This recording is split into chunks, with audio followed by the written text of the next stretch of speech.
Bueno, lo que vamos a hacer ahora es desarrollar uno de los incisos del punto 4 del práctico de funciones de variable real de análisis matemático 2. Nosotros tenemos acá una función g de x, de hecho el punto 4 lo que hacía era darme varias funciones elementales, ¿sí? Funciones elementales son aquellas de las que nosotros conocemos o deberíamos conocer el gráfico aproximado. En este caso, nuestra función elemental es la función cúbica, ¿sí? Que yo la acabo de graficar acá, la función cúbica. Y me piden otro gráfico, que este gráfico se genera a partir de hacerle algunas transformaciones al gráfico de la función elemental cúbica, ¿sí?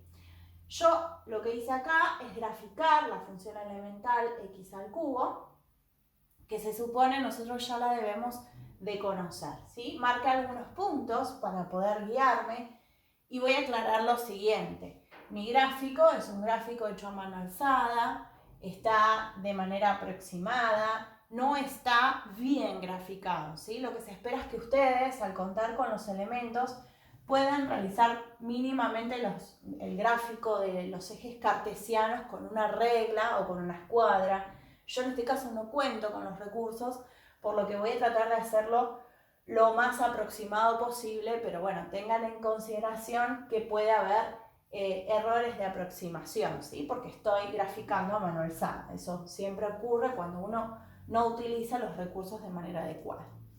Bien, ¿qué tipo de transformaciones entonces le estoy haciendo a mi función elemental g de x cubo?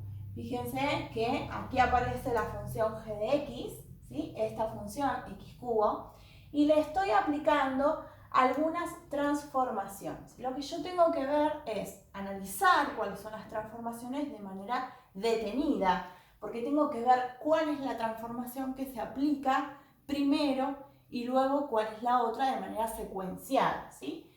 La primera de las transformaciones que se le aplica a la g de x es el valor absoluto, ¿sí? A esta función yo le aplico el valor absoluto.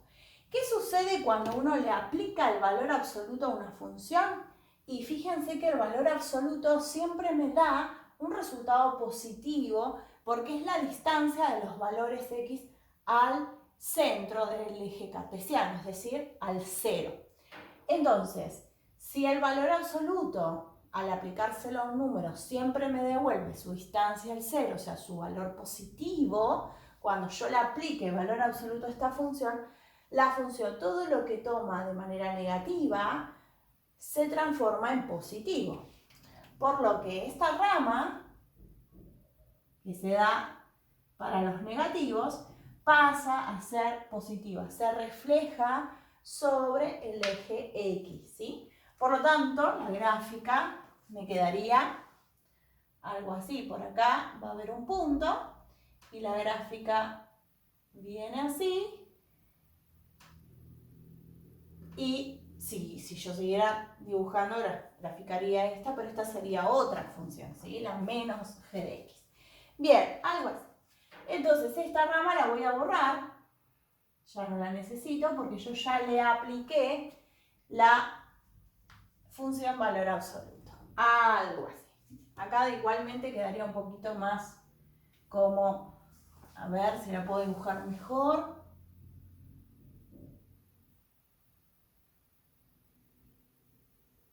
Ahí está. Bien.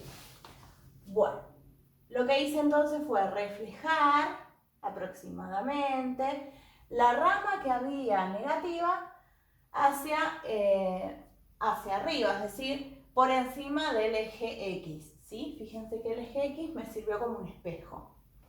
Bien, lo hice simétrico respecto al eje X. Ese fue el primer paso, aplicar valor absoluto. El valor absoluto entonces, cuando yo lo aplico a una función, todo lo que era negativo pasa a ser positivo, ¿sí? Ahora le voy a aplicar este menos. ¿Qué significa que a una función yo le aplique el menos?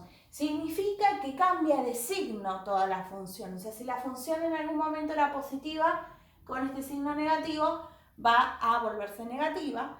Y si la función era negativa, o sea, si estaba por debajo del eje X, al aplicarle el menos la función pasa a ser positiva. En este caso yo se lo aplico el menos al valor absoluto, por lo tanto tengo esto y le aplico el menos. ¿Qué pasa cuando yo le aplico el menos? Y fíjense que todo esto que era positivo, ahora con ese menos pasa a ser negativo. O sea que tendría que dibujar esto, pero reflejarlo, o hacerlo simétrico, respecto al eje X. Así que por acá voy a tener un punto, por acá voy a tener otro. Entonces la función me va a quedar algo así. ¿Sí? Algo así. Se me abrió bastante acá. Vamos a volver a graficarla. Algo así. Bien. Aproximadamente. Entonces, esto surge ¿por qué? Porque toda la función que estaba positiva, porque era la resolución de un valor absoluto, ahora pasa a ser negativa. Por lo tanto, la función azul, que era el valor absoluto de g de x, desaparece, ¿sí? Y queda solamente la función roja, que sería el menos, esto sería menos el valor absoluto de g de x. Bien.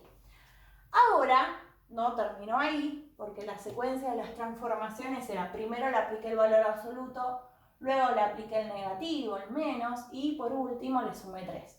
¿Qué significa? Que esta función sube 3 lugares.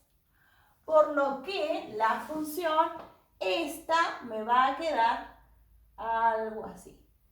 Va a haber un punto por acá y va a haber otro punto por acá. Entonces la función va a quedar así y por otro lado la función va a quedar así. Fíjense que no corté el eje X todavía porque quiero ver cuáles son los valores de intersección, ¿sí? Así que yo más o menos puedo pensar que aproximadamente esta función se corta en algunos valores que están por aquí, pero analíticamente yo lo podría sacar. Vamos a aprovechar para hacer las intersecciones con el eje X. Cuando yo intersecto con el eje X a la función, la coordenada que vale 0 es la y, porque yo estoy viendo cuando vale 0 la y, a dónde corta el eje X, ¿sí? Por lo tanto, hago la y es igual al valor de la función, en este caso sería g de x, ¿sí? G de x sería y, por lo tanto yo diría que 0 es igual a menos el valor absoluto de g de x, que era x al cubo, más 3. Y tendría que ver dónde se hace 0, ¿sí? En este